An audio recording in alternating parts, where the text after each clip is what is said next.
Stenography class परिवार को मेरा नमस्ते। आज हमारी क्लास 77 है जिसमें हम लोग रिवीजन सीखेंगे। एक क्लास रिवीजन की पढ़ चुकी है जिसमें आप लोगों ने व्यंजनों को मिलाना, स्वर इतना सीखा हुआ है। आगे की क्लास आज है आपकी, और वीडियो को लाइक कर दीजिएगा, सब्सक्राइब करिएगा चैनल को और बेल आइकन जरूर प्रेस करिएगा ताकि नोटिफिकेशंस मिलते रहें। और रिवीजन क्लास को आप लोग क्या करिएगा कि कभी भी एग्ज़ाम देने जा रहे हैं ना, तो उससे पहले ज़रूर एक बार देख लिया करिए ताकि जो भी एग्ज़ाम देने जा रहे हैं तो छोटे छोटे पॉइंट्स आपको रिवाइज हो जाएंगे और अच्छे से आ जाएंगे। और जो रिविजनरी 1 का वीडियो है वो मैं इस वीडियो के साथ में लिंक डाल दूँगी, आप लोग चाहें तो उसे देख लीजिएगा। तो शुरू करते हैं आज की क्लास को।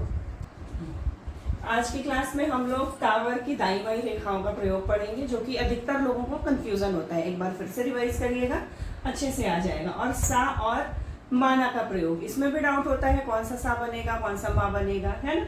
और तीसरा सीखेंगे शब्द चिन्ह। शब्द चिन्ह क्या है, क्यों बनाते हैं और कैसे बनाते हैं।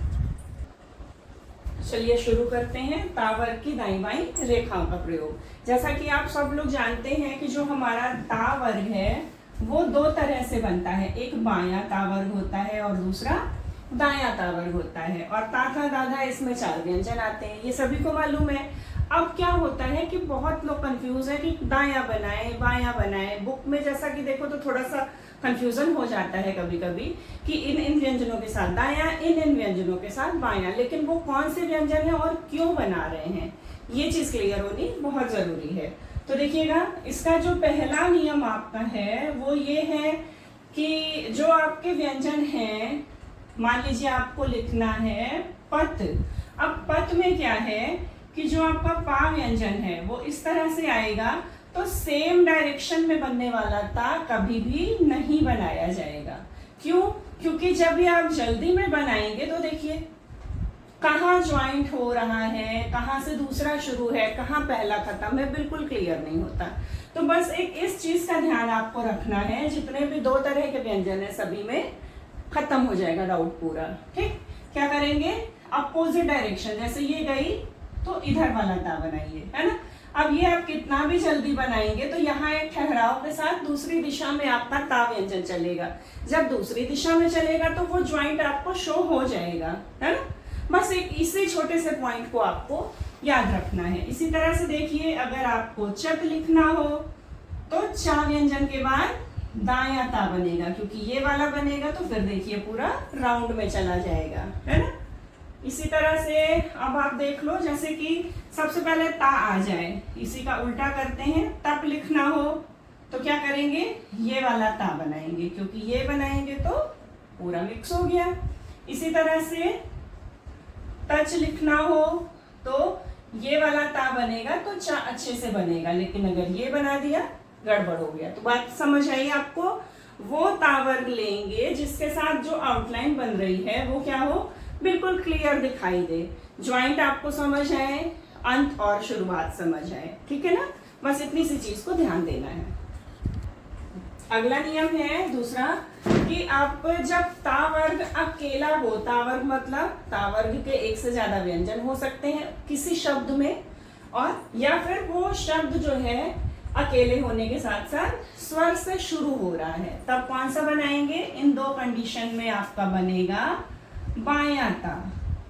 ठीक है, बायां ता या बायां ता वर्ग का कोई भी व्यंजन। और अगर ये कंडीशन 2 नहीं होती है तो कौन सा बनेगा, दायां। ठीक है, ये है तो बायां, नहीं है तो दायां। जैसे जैसे आपको लिखना है आत, है ना, तो क्या करेंगे, ता व्यंजन बनाएंगे, क्योंकि देखिए ता इस शब्द में अकेला है और स्वर से शुरू है, ये 2 कंडीशन ही होनी चाहिए। तो क्या किया, बायां बना दिया और यहाँ पे आ का स्वर लगा दिया। ठीक है, ये सर्कल वाला बना है। फिर आप मान लीजिए आपको लिखना हो ता, ता में क्या है, अकेला तो है लेकिन स्वर से शुरू नहीं है, तब आपका कौन सा ता बनेगा, दायां ता बनेगा। ठीक है, और अगर एक से ज्यादा अक्षर आते हैं, मतलब ता के अलावा कोई दूसरा भी आता है, चा वर्ग, टा वर्ग, का वर्ग, कोई भी, तो वहां पर आपको देखना है कि ज्वाइंट कितना अच्छा आ रहा है, जो मैंने पहला नियम बताया है। बस ये 2 नियम को आप ध्यान में रखिएगा, आपका ता वर्ग कभी भी गलत नहीं होगा। अब आता है अगला सा और मा ना का प्रयोग। तो इसमें मा ना का प्रयोग बाद में, सबसे पहले ये हमारा सा का प्रयोग हम पढ़ेंगे। जैसा आप जानते हैं कि सा भी हमारा व्यंजन दो तरह से बनता है। कैसा कैसा बनता है? एक दायां सा होता है और दूसरा बायां सा होता है। इसी तरह से आपका तावर्ग भी दो तरह का था। तो जो नियम आपके तावर्ग के लिए होते हैं, सेम टू सेम नियम आपके सा के लिए होते हैं, है ना? कि जब ये जुड़ेगा किसी व्यंजन से, जैसे सप, तो ये वाला बनेगा कौन सा? दाया। और अगर आपको लिखना है पस, तो कौन सा बनेगा? बाया वाला। ठीक है। और इसी तरह से जो मैंने पहला नियम ये था, दूसरा नियम आपको बताया था अकेला हो। क्या अकेला हो? किसी शब्द में सा अकेला हो। और दूसरा क्या हो? स्वर से शुरू हो। स्वर से शुरू हो, जो कि ता वाला नियम था। तो इन दोनों में कौन सा बनेगा? बाया। और अगर स्वर से शुरू नहीं है या अकेला नहीं है, मतलब अकेला है लेकिन स्वर से शुरू नहीं है, तो कौन सा बनेगा? दाया। और जब किसी दूसरे व्यंजन से जुड़ा हुआ है, यानी उस शब्द में एक से ज्यादा व्यंजन है, तो कौन सा बनेगा? जो उस दूसरे व्यंजन के साथ मेल खाएगा। क्लियर है बिल्कुल बात? सा का नियम भी बिल्कुल ता जैसा। अब आता है अगला मा और ना का प्रयोग। मा और ना। मा और ना को आप लोग जानते हैं दो तरह से बनाए जाते हैं। एक ये आपका होता है मा व्यंजन, ये होता है ना व्यंजन। दूसरा क्या है? ना व्यंजन को काट के मा व्यंजन बनता है और मा व्यंजन को काट के ना व्यंजन बनता है। ये ऐसा क्यों बनाया गया है आप समझ गए होंगे, पहले आप पढ़ भी चुके होंगे वीडियोस, है ना? अगर नहीं पढ़ा है तो पढ़ लीजिएगा, रिवीजन से भी आएगा। और डिटेल्ड अगर और पढ़ना चाहते हैं तो मैं लिंक शेयर कर दूंगी इस वीडियो के साथ में। सा और माना के प्रयोग का जितना भी मैं सिखा रही हूँ ना, ये सारे वीडियोस के लिंक में अटैच कर दूंगी इस वीडियो में, आप लोग देख सकते हैं। ठीक है। तो क्यों बनाया गया इस तरह से कि माँ की तरह से ना व्यंजन भी बन सकता है, ना की तरह से माँ व्यंजन। सेम चीज आएगी जैसा सा और ता में आया था आपका। क्या? ज्वाइंट अच्छा आना चाहिए। बिल्कुल, अगर ज्वाइंट अच्छा आ रहा है, दिख रहा है, आप कितना भी स्पीड में शॉर्ट हैंड को लिखेंगे, आपका जो लेटर्स बने हैं ना, जो भी व्यंजन बने, वो कभी भी गलत नहीं होंगे, ना आपको उसे समझने में गलती होगी, क्योंकि वो दिख रहे हैं साफ साफ कि क्या बना हुआ है। ठीक है। देखिए, अब माँ व्यंजन के लिए क्या है? जिस व्यंजन के साथ में माँ व्यंजन अच्छा बनेगा, माँ व्यंजन ये वाला बना देंगे। जिसके साथ ना व्यंजन इस तरह वाला, अब जैसे पा के साथ ये वाला बन सकता है माँ व्यंजन, कोई दिक्कत नहीं है। चा के साथ क्या होगा? ये ना व्यंजन आया, माँ व्यंजन ये वाला आएगा। मतलब कि चा के बाद आपका ना व्यंजन जो है वो इस तरह से हो जाएगा बनाने में जल्दी में। तो ये नहीं बनेगा। कौन सा बनेगा? काटने वाला ना बनेगा और बिना काटने वाला माँ व्यंजन बनेगा। इसी तरह से ऊपर जाने वाले जो व्यंजन है, जैसे आपको लिखना है रन, है ना? तो रन में क्या करेंगे? ये ना व्यंजन बनाएंगे। ठीक। और वन, ये वन हुआ, वम लिखना होगा तो काट के बनाएंगे, माँ व्यंजन को काट के, क्योंकि वम ऐसे करेंगे तो देखिए ज्वाइंट इशू आ रहा है ना, जहां से जुड़ा है वो क्लियर नहीं हो रहा है। ठीक।